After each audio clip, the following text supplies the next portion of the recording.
La gracia del Señor Jesucristo, el amor de Dios y la comunión del Espíritu Santo sean con todos vosotros. Dios es un Dios de pactos. El primer pacto que Dios estableció con la raza humana se encuentra desde el mismo momento en que el hombre fracasó en el jardín del Edén. Después que el hombre pecó, Dios entonces vino a donde él y estableció el justo juicio de Dios, el castigo por el pecado. Sin embargo, como Dios ama al hombre y quería salvarlo, estableció un plan para redención de todos los seres humanos. Y en Génesis capítulo 3, versículo 5, hablando de la simiente de la mujer, que sería Cristo, él dijo: y pondré enemistad entre ti y la mujer, esto es, a la serpiente, y entre tu simiente y la simiente suya. Esta te herirá en la cabeza y tú le herirás en el calcañar.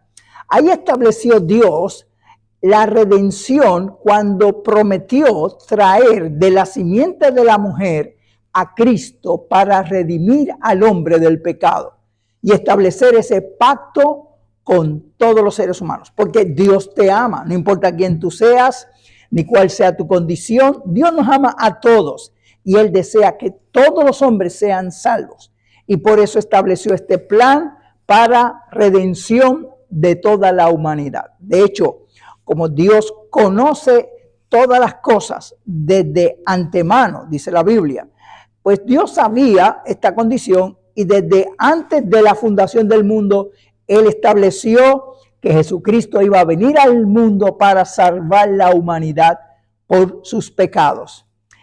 Cuando Dios también empezó a manifestarse al mundo, quiso identificarse a todas las naciones y escogió a Abraham. Abraham, el que la Biblia dice que fue amigo de Dios, creyó que Dios era uno solo, no como los ídolos que él estaba acostumbrado a ver, y decidió servir a ese Dios único. Y el Señor habló a Abraham y estableció un pacto con él. En Génesis capítulo 17, en el versículo 7, dice la Biblia: y estableceré mi pacto entre mí y ti y tu descendencia después de ti en sus generaciones, por pacto perpetuo para ser tu Dios y el de tu descendencia después de ti. Y ahí Dios establece el pacto con la nación hebrea, con los descendientes de Abraham. Porque Dios deseaba identificarse al mundo con una nación. Cada nación tenía sus ídolos y Dios quería que la descendencia de Abraham fuera la que identificara al único Dios verdadero, a diferencia de todos los dioses. Pero no solamente Dios es un Dios de los israelitas, los hebreos, los judíos, sino que Dios es el Dios de toda la generación. Así que Dios estableció este pacto inicial con él para identificarse al mundo, darse a conocer en el mundo. En el libro de Éxodo, capítulo 12, hay varias escrituras que hablan acerca de un ritual que Dios estableció a esta descendencia de Abraham, que se llama la Pascua. Este ritual consistía en que ellos estaban en Egipto y Dios estaba liberándolos de Egipto y mandó 10 plagas, y era la forma de Dios manifestarse a todo el mundo de entonces conocido, porque Egipto era la potencia de aquella época. Lo que ocurría en Egipto lo sabía todo el mundo. Entonces Dios llevó allí a los israelitas, los hizo que crecieran, y luego mandó estas 10 plagas a este imperio que era el más poderoso de entonces para darse a conocer. Y los sacó de allí para llevarlos a la tierra que Dios le había prometido a Abraham. La última señal era lo que se conoce como la muerte de los primogénitos. El ángel de la muerte iba a pasar por Egipto e iba a matar a todo primogénito de hombres y de bestias, de animales. Pero Dios quería establecer un pacto entre y una diferencia entre los que no servían a Dios y los que servían a Dios. Y entonces se establece este ritual, como dije, que se conoce la Pascua. Y esa Pascua lo que tenía que hacer era tomar un lebrillo y matar un cordero. Este cordero tenía que ser sin defecto y sacrificar el cordero. Y esa sangre lo iban a poner en los postes de entrada de las puertas de las casas. Y el cabrito se lo iban a comer. Y ese día iban a salir de allí después del juicio, porque el ángel de la muerte iba a pasar. Y donde viera la sangre, entendía que estaba bajo el pacto de Dios y no iba a establecer su juicio. Pero donde no hubiera la señal del pacto, el juicio iba a caer sobre esa familia. Y así ocurrió. Y ellos tomaron ese cordero, lo sacrificaron, colocaron la sangre y tomaron el cordero, lo comieron y salieron de Egipto en aquel día que ellos establecieron. Era el pacto de Dios con ellos. Esa Pascua significaba el pacto que ya Dios le había prometido a Abraham. Pero ese es tipo de lo que iba a ocurrir luego con Jesucristo, porque Jesucristo es el Cordero de Dios que quita el pecado del mundo, lo dijo Juan el Bautista. Este pacto que Dios hizo con ellos era para que fueran su pueblo y le sirvieran. Y por mucho tiempo Dios trató con ellos, pero ellos se rebelaron contra la palabra de Dios y Dios mandó juicio sobre la descendencia de Abraham. Sin embargo, como hemos dicho, Dios no solamente es el Dios de los hebreos, sino que es el Dios de todas las generaciones. Así que Dios establece entonces un nuevo pacto y habla a Jeremías en el capítulo 31, versículos 31 al 34. Jeremías dice esto. Dios a través de él le dice: he aquí vienen días, dice Jehová, en los cuales haré nuevo pacto con la casa de Israel y con la casa de Judá. No como el pacto que hice con sus padres el día que los tomé de mano para sacarlos de la tierra de Egipto, porque ellos invalidaron mi pacto, aunque yo fui marido para ellos, dice Jehová. Pero este es el pacto que haré con la casa de Israel después de aquellos días, dice Dios. Daré mi ley en su mente y las escribiré en sus corazones, y seré a ellos por Dios y ellos me serán mi pueblo. Aquí establece Dios que iba a traer un nuevo pacto. Ese nuevo pacto es el mismo que Dios le dijo a Adán y a Eva y le habló a la serpiente que iba a traer. Era el sacrificio de Cristo, tipo de esa Pascua que hubo en Egipto. Todo esto se enlaza porque la Biblia tiene un mensaje universal desde el principio. De Génesis a Apocalipsis hay un mensaje para salvar la humanidad. Y hay un pacto que Dios quiere hacer con todas las personas. Y por eso es que Dios también quiere hacer un pacto contigo. Este pacto es el nuevo pacto que Dios establece para las generaciones. No solamente el pacto con Abraham, con los hebreos, sino también un pacto con toda la humanidad. Cuando Jesucristo vino a la tierra, entonces el Señor vino a cumplir ese pacto de Dios con todas las generaciones que Dios le había prometido. Jesús iba a ir a la cruz del Calvario a morir por los pecados de la humanidad. En el libro de Isaías, Isaías ve lo que ocurre cuando el Señor viene y profetiza muchos años antes de que Jesús siquiera naciera, lo que iba a pasar con el Señor. En Isaías 53, verso 1 en adelante, dice: ¿quién ha creído a nuestro anuncio? ¿Y sobre quién se ha manifestado el brazo de Jehová? Subirá cual renuevo delante de él. Está hablando de Cristo. Y como raíz de tierra seca, no hay parecer en él, ni hermosura le veremos, mas sin atractivo para que le deseemos. Despreciado y desechado entre los hombres, varón de dolores, experimentado en quebranto, y como que escondimos de él el rostro. Fue menospreciado y no lo estimamos. Está retratando lo que hicieron con Jesús cuando estaba aquí en la tierra. El verso 4 dice: ciertamente llevó en nuestras enfermedades, sufrió nuestros dolores, y nosotros le tuvimos por azotado, por herido de Dios y abatido. mas el herido fue por nuestras rebeliones, morido por nuestros pecados, el castigo de nuestra paz fue sobre él, y por sus llagas fuimos nosotros curados. Ahí establece lo que el Señor vino a hacer. Él iba a venir a la cruz del Calvario, a morir en la cruz del Calvario, y esa muerte de Jesucristo era para perdón de nuestros pecados, y como dice aquí también la Biblia, para sanidad de nuestros cuerpos. Porque la voluntad de Dios es una voluntad plena para nuestras vidas. Es el jardín del Edén antes de la caída. En tercera de Juan, capítulo 1, verso 2, dice: amado, yo deseo que tú seas prosperado en todas las cosas, que tengas salud, así como prospera tu alma. Esa es la perfecta voluntad de Dios. La plenitud total, salvación de alma, sanidad del cuerpo y plenitud. Lo mismo que hizo cuando creó a Adán y a Eva antes de la caída.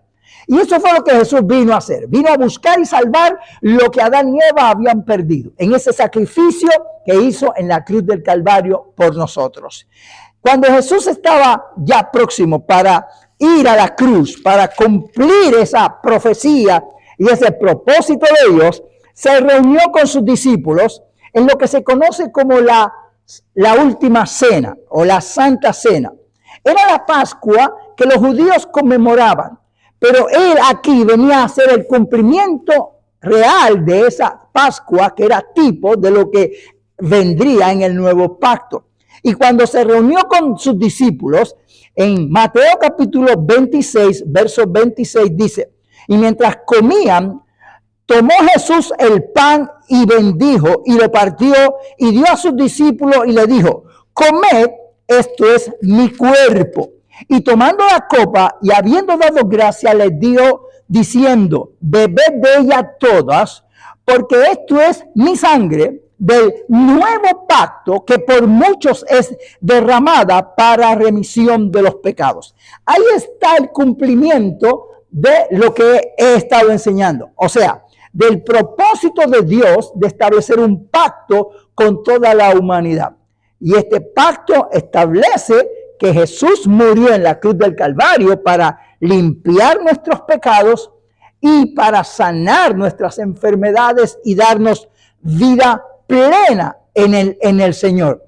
Jesús le había dicho esto a los discípulos anteriormente, que ellos que necesitaban comer de su pan para tener vida. En Juan capítulo 6, verso 35, allí dice la Biblia, Jesús le dijo: yo soy el pan de vida, el que a mí viene nunca tendrá hambre, y el que en mí cree no tendrá sed jamás. Y más adelante, ahí mismo en ese capítulo, en el verso 48, Jesús le dijo: yo soy el pan de vida.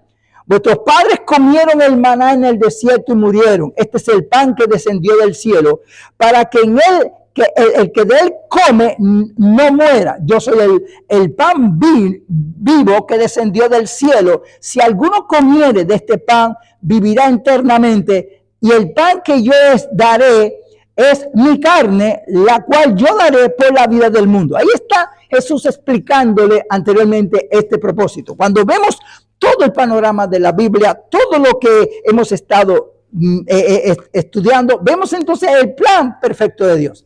Dios establece un plan con Adán y Eva, luego con Abraham, los lleva a Egipto, allá se establece la Pascua, viene Jesús a morir en la cruz del Calvario, toma la última cena y le dice: miren, toman este pan y este vino, y este es el tipo de lo que voy a hacer por la humanidad. Un nuevo pacto. Ese nuevo pacto Dios quiere hacer con todos los seres humanos. Si tú no has aceptado a Cristo como tu Salvador personal, Dios quiere hacer ese pacto contigo. Lo que tienes que hacer es arrepentirte de tus pecados, venir a Él te recibe, pedir perdón, arrepentirte, y Dios te va a perdonar y aceptar ese pacto de Dios. La Biblia dice, esta es la palabra de fe que predicamos, que si confesares con tu boca al Señor Jesús y creyeres en tu corazón que Dios lo levantó de los muertos, serás salvo. Y esta es la palabra de Dios.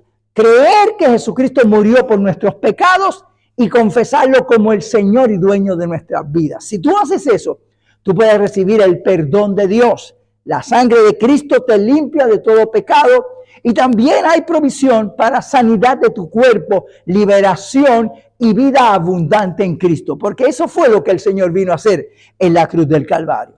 Ok, el Señor entonces establece ese pacto de Dios y establece para que nosotros podamos vivir en esa vida plena.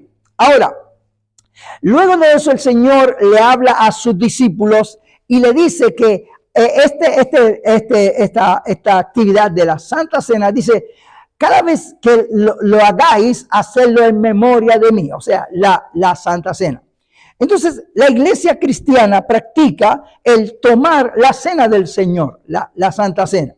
Hay diferentes formas, tiempos que diferentes organizaciones establecen para tomar la cena del Señor. Ahora, lo importante es que nosotros, cuando tomemos la cena del Señor, nosotros tengamos la conciencia de lo que estamos haciendo. No debemos tomar la cena del Señor de forma liviana, sin entender bien por qué estamos tomando la cena del Señor. Porque Dios establece que esta cena del Señor, que es el cuerpo de Jesús, la sangre de Jesús, debe tomarse dignamente, no indignamente. El apóstol Pablo, hablando a la iglesia de los Corintios, hace una exhortación porque en aquella iglesia había varios problemas que tenía la iglesia. De hecho, era una de las iglesias más con problemas que tenía el apóstol Pablo. Y en el capítulo 11, en el versículo 27 en adelante, todo ese capítulo, desde el verso 17 en adelante, está hablando de la cena del Señor, de lo que Él recibió, de lo que estableció en las iglesias. Pero desde el versículo 27 en adelante, mira lo que dice allí. Dice, de manera que cualquiera que comiere este pan o bebiere esta copa del Señor indignamente será culpado del cuerpo y de la sangre del Señor. Por tanto, pruébese cada uno a sí mismo y coma así del pan y beba de la copa. Porque el que come y bebe indignamente, sin discernir el cuerpo del Señor, juicio come y bebe para sí. Por lo cual hay muchos enfermos y debilitados entre vosotros, y muchos duermen, o sea, han muerto prematuramente. Si pues nos examinamos a nosotros mismos, no seremos juzgados. Aquí hay una advertencia muy importante que nosotros tenemos que considerar. Y es que al participar de ese acto de tomar la cena del Señor, debemos hacerlo con conciencia, discerniendo lo que estamos haciendo. La iglesia de Corintios, como dije, era una iglesia que tenía graves problemas. En sí, cuando vemos el libro de Primera y Segunda de Corintios, vemos que esto era una iglesia que estaba andando desordenadamente, porque era una iglesia carnal. Era una iglesia que vivía, su vida estaba en el Evangelio, vivía el Evangelio, pero no andaban en el Espíritu. Tenían muchas cosas que Pablo tuvo que ir corrigiendo. Cuando tomaban la cena, lo que hacían era un banquete, inclusive algunos actuaban desordenadamente tomando la cena del Señor, y por eso Pablo les corrige. Pero además de eso, era una iglesia que tenía problemas espirituales, inclusive morales. En Primera de Corintios capítulo 1, versículo 11, dice, porque he sido informado acerca de vosotros, hermanos míos, por los de Cloé, que hay entre vosotros contiendas. Había contiendas en esta iglesia, pero además de eso, en el capítulo 3, versículo 1 al 4, dice, de manera que yo, hermanos, no pude hablarlos como a espirituales, sino como a carnales, como a niños en Cristo. Os di a comer leche y no vianda, porque aún no erais capaces, ni sois capaces todavía, porque aún sois carnales. Pues habiendo entre vosotros celos, contiendas, disensiones, ¿no sois carnales y andáis como hombres? Aquí vemos este problema de esta iglesia. Era una iglesia carnal. Habían contiendas, habían divisiones, habían problemas entre ellos mismos. Pero peor aún, había un problema de inmoralidad que ellos no habían resuelto. En el capítulo 5, versículo 1 en adelante, habla de un hombre que estaba en la iglesia, que estaba con la esposa de su padre y ellos lo toleraban. O sea, había una inmoralidad y la iglesia estaba tolerando esa actitud y no había tomado cartas en el asunto. Y Pablo establece, tienen que resolver ese problema. O sea, en términos generales vemos una iglesia con problemas espirituales. Y Pablo a los Gálatas le había hablado acerca de cómo debe vivir la vida conducta de un creyente. En Gálatas capítulo 5, verso 1 en adelante dice, digo pues, andad en el espíritu y no satisfagáis los deseos de la carne. Porque el deseo de la carne es contra el espíritu y el del espíritu es contra la carne. Y estos se oponen entre sí para que no hagáis lo que queráis. Pero si sois guiados por el espíritu, no estáis bajo la ley. Y manifiestas son las obras de la carne. Le está hablando a la iglesia, ¿ok? Que son adulterio, fornicación, inmundicia, laxivia, idolatrías, hechicerías. Pero fíjese otro dato que a veces no lo tomamos en cuenta. Dice, enemistades, pleitos, celos, iras, contiendas, disensiones, herejías, envidias, homicidios, borracheras, orgías y cosas semejantes a estas, acerca de las cuales amonesto, como ya os he dicho antes, que los que practican tales cosas no heredarán el reino de Dios. Y está hablando a una iglesia. O sea, claramente aquí dice la Biblia que aunque esté en la iglesia, aunque diga que es creyente, si practica estas cosas, no heredarán el reino de los cielos porque están andando en una vida de corrupción. Por eso es que Pablo, entonces, cuando le habla de la cena, le dice, tienen que probarse a sí mismos. Si ustedes están practicando estas actitudes, ustedes no deben participar de la cena del Señor porque están comiendo juicio para ustedes. ¿Por qué? Porque la cena del Señor está tipificando la sangre de Cristo y el cuerpo de Jesús. Así que tenemos que examinarnos a nosotros mismos, como dice la Biblia, para que entonces podamos participar de este acto conmemorativo de la muerte de Jesús y no menospreciar lo que el Señor hizo por nosotros para que podamos vivir en esa vida plena. Primera de Corintios, en el capítulo 10, verso 1, el Señor le dice a los corintios, porque no quiero, hermanos, que ignoréis que nuestros padres todos estuvieron bajo la nube y todos pasaron el mar. Y todos en Moisés fueron bautizados en la nube y el mar. Y todos comieron del mismo alimento espiritual.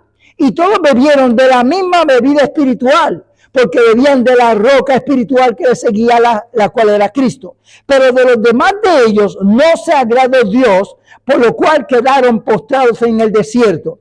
Mas estas cosas sucedieron para que no codiciemos cosas malas como ellos codiciaron, ni seamos idólatras como ellos. Según está escrito, se sentó el pueblo a comer y a beber y se levantó a juzgar. Ni forniquemos como algunos de ellos fornicaron y cayeron en un día 23,000. Ni tentemos al Señor como algunos de ellos le tentaron y perecieron por la serpiente. Ni murmuréis como algunos de ellos murmuraron y perecieron por el destructor. Estas cosas les acontecieron como ejemplo y están escritas para amonestarnos a nosotros, a quienes han alcanzado los fines de los siglos. Así que el que piensa estar firme, mire que no caiga. O sea, la Biblia es clara. Nosotros podemos ir a la iglesia, aceptar a Cristo, pero el llamado de Dios es andar en el espíritu y no satisfacer los deseos de la carne. No podemos tener una doble vida en la iglesia. No podemos ser aparentemente cristianos y vivir una vida corrupta. Eso no le agrada al Señor. No podemos justificarnos diciendo, oh, estoy en la gracia, como algunos hacen hoy en día, que la Biblia habla que son están en el libertinaje, viviendo doble vida en el evangelio. No, tenemos que vivir la vida que agrada al Señor para que nosotros podamos vivir esa vida agradable al Señor y no ocurra como les ocurrió a ellos, como dice aquí la Biblia bien claro. Tenemos que vivir esa vida agradable a Dios. ¿Qué podemos hacer? Lo que tenemos que hacer en primer lugar es examinarnos a nosotros mismos, escudriñarnos a nosotros mismos. La mayoría de las personas escudriñan la vida de los demás y se pasan juzgando a los demás, criticando a los demás, dándole opiniones a los demás. Dios no quiere que nosotros nos pasemos criticando a los demás, juzgando a los demás, mirando las pajas del ojo del hermano. Dios quiere que nosotros nos escudriñemos a nosotros mismos. La Biblia dice escudriñémonos a nosotros mismos. Tú tienes que escudriñarte a ti mismo, mirar quizá la viga que está en tu ojo y sacarla para poder ver bien y ayudar a otros. O sea, Dios es claro en su palabra. Nosotros tenemos que estudiarnos a nosotros mismos, examinarnos. No somos perfectos, claro que no, cometemos faltas, pero Dios provee también para que nosotros entremos en una etapa de santificación, de consagración, teniendo el temor del Señor. Nosotros tenemos que tener reverencia a Dios, tenemos que entender la pureza del Evangelio y vivir de acuerdo a las normas establecidas por Dios en su palabra. Dios provee si nosotros cometemos alguna falta. Claro que podemos ser perdonados. La Biblia lo dice en Primera de Juan, en el capítulo 1, el Señor habla bien claro sobre este proceso desde el versículo 5 en adelante. Dice, este es el mensaje que hemos oído de Él y os anunciamos. Dios es luz y no hay ninguna tinieblas en Él. Si decimos que tenemos comunión con Él y andamos en tinieblas, mentimos y no practicamos la verdad. Pero si andamos en luz, como Él está en luz, tenemos comunión unos con otros y la sangre de Jesucristo, su Hijo, nos limpia de todo pecado.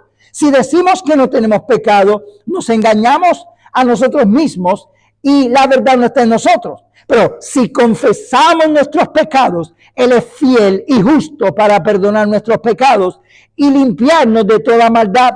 Si decimos que no hemos pecado, le hacemos a Él mentiroso y su palabra no está en nosotros. El capítulo 2, verso 1 dice, hijitos míos, estas cosas os escribo para que no pequéis. Y si alguno hubiere cometido pecado, abogados tenemos para con el Padre, a Jesucristo el justo. Él es la propiciación por nuestros pecados, y no solamente por los nuestros, sino también por los de todo el mundo. Dios provee para que nosotros podamos santificarnos con el temor del Señor y la reverencia del Evangelio. Jesús está a la diestra de Dios intercediendo por nosotros.